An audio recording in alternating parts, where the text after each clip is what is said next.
so in yi wub da ke to ina tsoron 'ya'yanki ne yar uwa. In ko ka yi wub da ni zan saya maka mota har da babban gida. Na so in yi wub da ke to ina tsoron 'ya'yanki ne yar uwa. In ko ka yi wub da ni zan saya maka mota har da babban gida.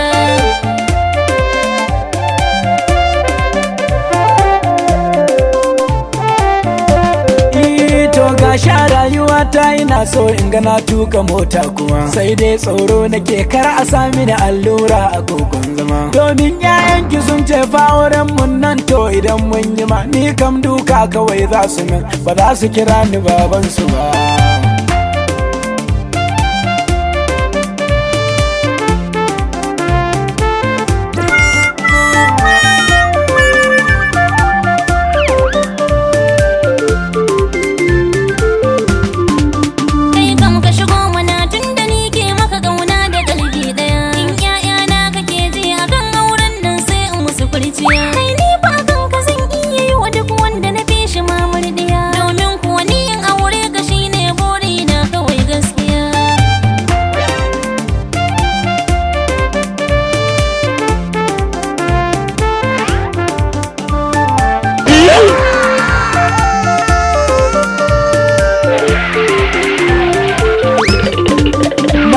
Da zana aure ki to amma faina da sharadi daya, sai in kin so ma aurar da wannan yarinyar masifaffiya. Sannan yaron ki dogo bakin nan shi din sai ki mai kurciya. In har kika min hakan ko a yanzu a daura bani yin cirjiya.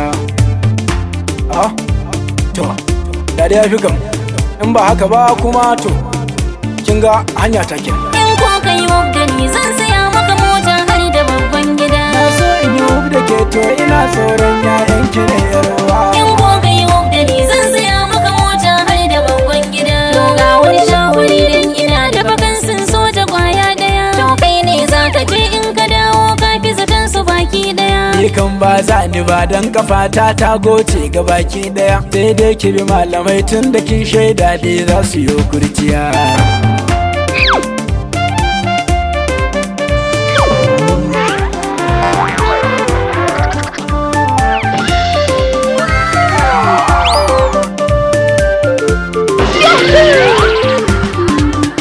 Tashi mu je gurin malamai bayan Allah su yo dubiya. Dan karkar sani kai yo rashin mota da gida ga baki daya.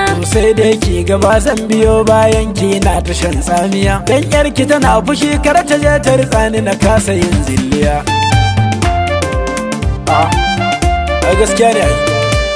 Yi gaba kawai.